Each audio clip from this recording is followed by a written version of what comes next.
Hi there, I'm Chantal from Parkland Academy. Just a quick introduction about who we are and who I am. Parkland Academy is an accredited training academy with the QCTO. We have just also been accredited to train on the new NQF4 real estate qualification. So that's NQF4, Occupational Certificate Real Estate Agent. So just a little bit about this new qualification as well. As you know, from the 1st of July, all candidate property practitioners will have to then start with the new qualification, the new curriculum. Before we get to that, just a little bit about Parkland Academy. Our academy was formed in 2019, so that's already a couple of years ago. We did a lot of corporate training, compliance in the corporate realm and corporate industry. And now we've shifted towards the real estate industry. The reason therefore is I'm also a master property practitioner. So I'm not only a facilitator, I'm the director and also facilitator of Parkland Academy. But with my background, with a little bit of a legal background and also then my experience, my physical experience in the real estate industry, day-to-day experience, I'm currently also still practicing as a property practitioner in the industry. So what I'm teaching comes from experience, and I also know the ins and outs, the highs and lows of the real estate industry. So I'm a facilitator with practical experience in the real estate industry. So that's what makes me and also Parkland Academy a little bit different. As trainers and as facilitators, we actually speak from experience. And we can also help you from myself also being in the industry and knowing the ins and outs of the industry and also the changes to the industry, because I need to implement that in my own practice as well. All right. So that's just a little bit of a background about myself, and then also the academy, where we come from. And that we also now practice in the real estate industry, doing some training in the industry as well. All right. So with regards to the new NQF4 qualification, real estate agent, the occupational certificate, it's now divided. You guys must then start with this qualification on the 1st of July. So they only gave extension, the PPRA gave extension for the previous qualification up until the 30th of June. So from the 1st of July, you can't enroll for that anymore. You have to then comply with and do this new qualification and start with it as soon as possible before your FFC expires. That's really important, because the moment that your FFC expires, you won't be able to have it renewed by the PPRA if you can't prove that you have now completed this specific qualification. So that's going to become a problem for the candidate real estate agents, or candidate property practitioners, as they now call us, to get your FFC renewed. And that is also going to cause a problem with getting your commission paid out. So the attorneys will have to also do compliance on their side as well, and they cannot pay out your commission if you do not have a valid and legal FFC certificate. So with FIC and the PPRA clamping down on compliance and doing audits at real estate agencies and also at conveyancing firms, this is very, very important, because the conveyancers will not be allowed to pay out your commission if you can't provide a valid FFC certificate. So don't wait on this until the last moment when your FFC expires and then wanting to start this, because this is a one-year course. So you've got 12 months to complete the course. You can actually complete it a little bit sooner than that if you want to. If you really put in some effort, you can complete it with well within the 12-month period, and even sooner than that. Okay, so the new qualification is then they've divided into 3 components. So component 1 is your knowledge modules. Component 2 is then your practical modules. And then component 3 is your workplace experience modules.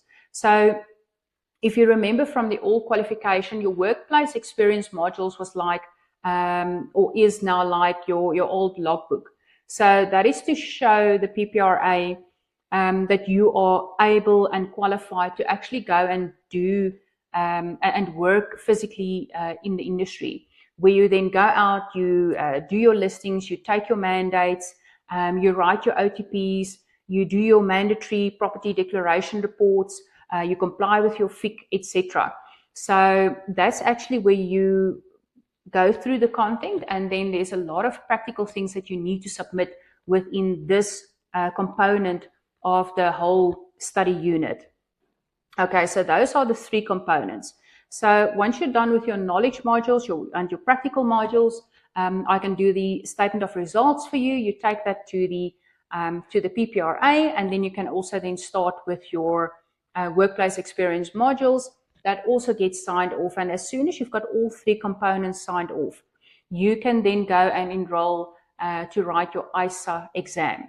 So your ISA exam is your external integrated summative assessment. So there will be summative assessments with your knowledge modules and your practical modules, and with your workplace modules as well.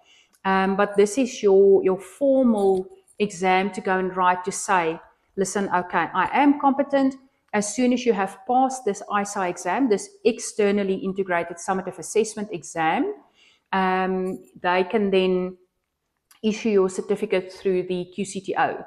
So what has changed is the service development or the training provider like myself, the skills development providers, the SDPs, no longer issue that certificate to you. We only issue statement of results, and then you can go and write your ISA exam. The moment that you pass that ISA exam, your physical certificate where it stipulates that you are now NQF4 qualified will then be issued through QCTO.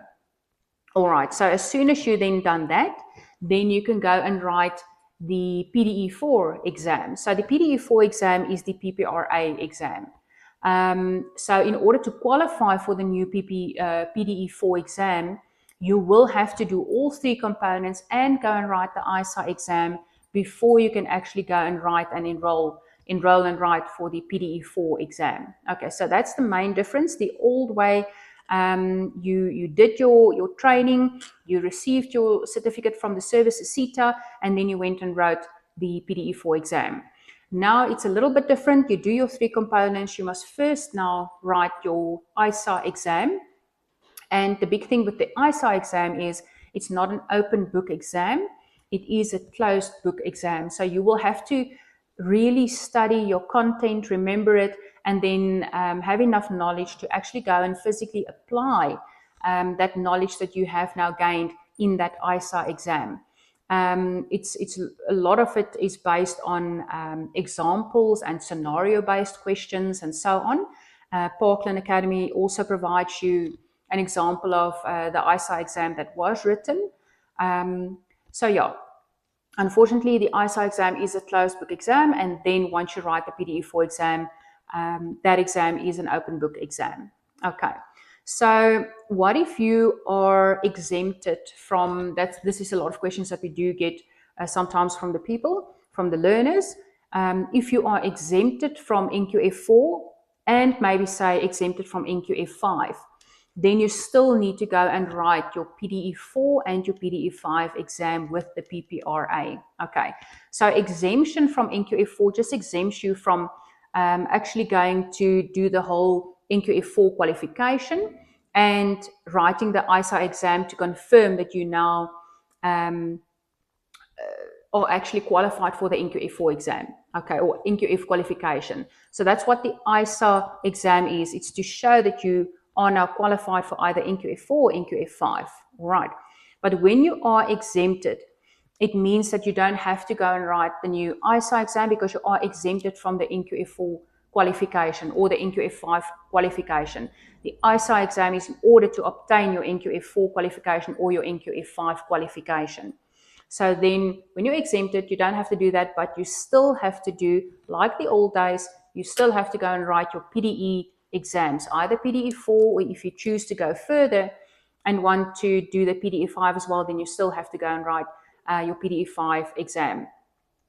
With exemptions also, you then still have to do, like the old days, it was called a logbook, so you have to do your workplace knowledge modules, get that signed off by your skills development provider, which is us, Parkland Academy, and then once we have signed off your workplace modules like a logbook in the past, then you can go and write your PDE exams. Okay, so I hope that makes sense. If you've got any questions, please feel free to ask me. You can always email us at info@parkland.co.za. You're more than welcome to send any questions that you do have, or if you want to enroll. What we have done is the whole qualification is online. So if you go to www.parklandacademy.co.za, the courses are online. You can then go and choose your course, enroll for it, add it to your cart, pay for it, and then the system will open up to start your qualification. So what we have done is in order to also assist the candidates, because a lot of candidates are not really in production yet, they haven't sold yet, or they maybe have sold 1 or 2 properties, and then obviously they need to get this sorted and in order.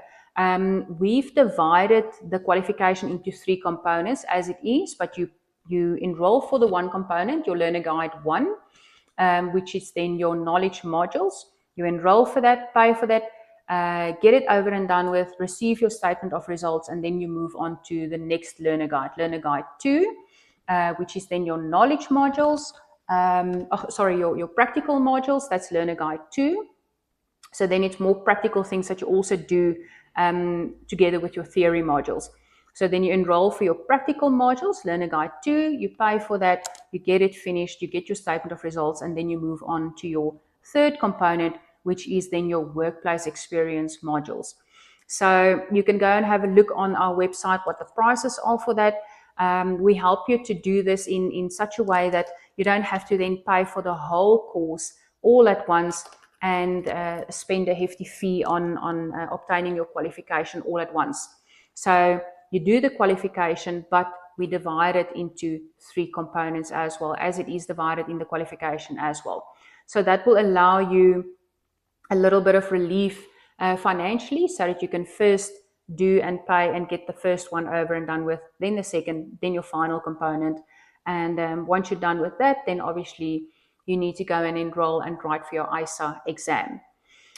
So yeah, if you've got any questions for us, please feel free to email us or go and have a look on the site, on our webpage. And then, yeah, enroll and we can meet each other again in one of the training sessions. Thank you.